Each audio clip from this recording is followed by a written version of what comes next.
Welcome to The Explainer. Today, we're doing something pretty cool. We're taking a beloved classic right off the children's bookshelf and putting it where its author always meant for it to be, right in the middle of a huge social debate. We're talking about Black Beauty.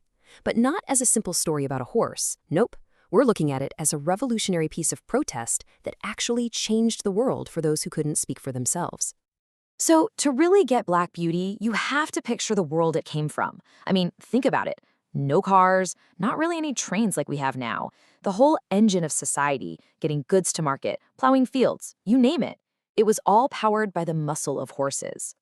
They were, quite literally, the living machines of the 19th century. And like machines, they were often treated with a kind of casual and sometimes very deliberate cruelty. So, here's how we're going to break this down. First, we'll dig into the problem itself. What life was really like for a horse back then. Then, we'll meet the amazing crusader behind the book, Anna Sewell. After that, we'll get into her brilliant method, using an animal's voice.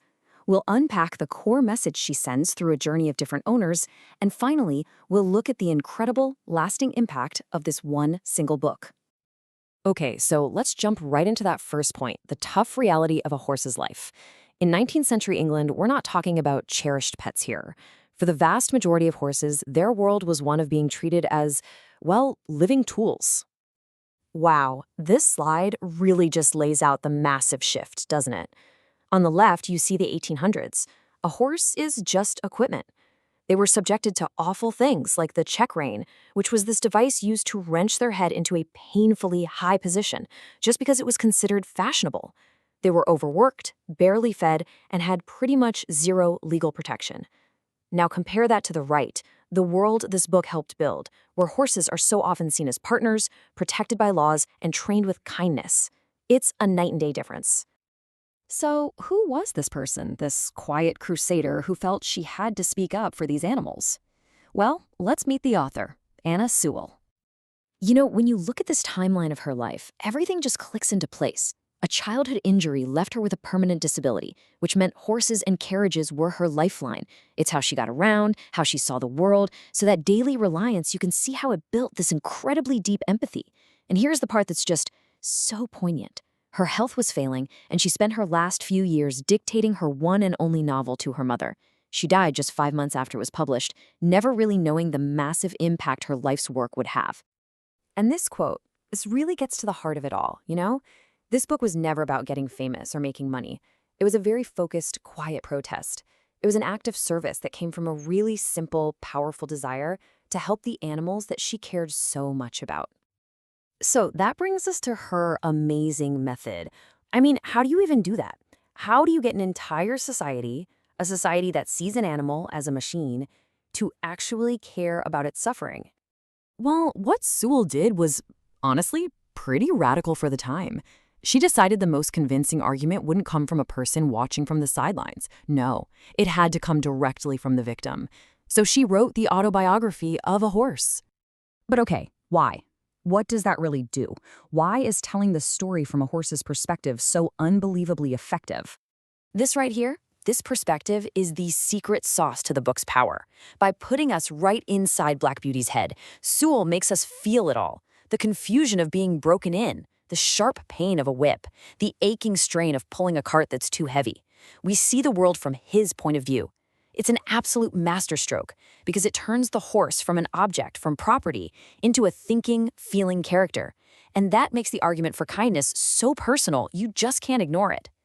The story itself is structured as a journey where Black Beauty gets passed from one owner to the next. And this structure lets Sewell basically take us on a tour of the best and the absolute worst of humanity. First up, we meet the ideal. We meet Jerry Barker, a London cab driver who is basically the book's model for what a humane owner should be. And this is such a critical point. Jerry isn't some rich guy with tons of money and free time. He's a working man. His whole philosophy proves that you can be kind and responsible while still getting the job done. He shows everyone that cruelty wasn't a necessity, it was a choice.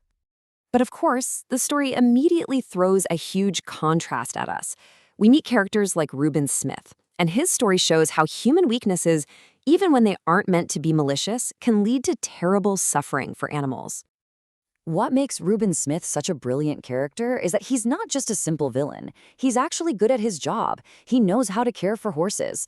But his alcoholism leads to one terrible moment of carelessness that causes a life-changing injury for Black Beauty. His story is this powerful reminder that harm doesn't only come from a whip. It comes from neglect and irresponsibility too. So this table basically sums up the entire conflict of the book. It just lays out the two totally opposite ways of thinking that Black Beauty runs into his whole life. On one side, you've got partnership and respect. And on the other, you have horses treated as nothing more than tools for making money or for showing off status, forced to endure harsh whips, exhaustion, and terrible neglect. All right, so this is the big question, right? After all of that, did Anna Sewell's quiet little protest actually work? Could one book, written from a horse's point of view, really make a difference? Well, the answer starts with this absolutely staggering number, an estimated 50 million copies sold. It became one of the best-selling books in history, so its message wasn't just heard by a few activists. It was put directly into the hands of millions and millions of people, adults and kids all over the world. And you can see this incredible domino effect the book had. It was profound. First, it raised massive awareness about a problem most people hadn't ever really thought about. That awareness started to shift public opinion, creating real empathy for working animals. That shift then inspired activism, with the book becoming a kind of Bible for animal welfare groups. And finally, that activism led to real, tangible change, helping end the use of cruel things like the check rein, and pushing for brand new laws to protect animals. And that kind of leaves us with a question for ourselves, doesn't it? Anna Sewell, limited by her own health but totally driven by her conscience, used the one tool she had, her words, to give a powerful voice to the voiceless of her time. Her success makes you look around today and ask a simple question. If you could write their story, what injustice, what voiceless group today would you give a voice to?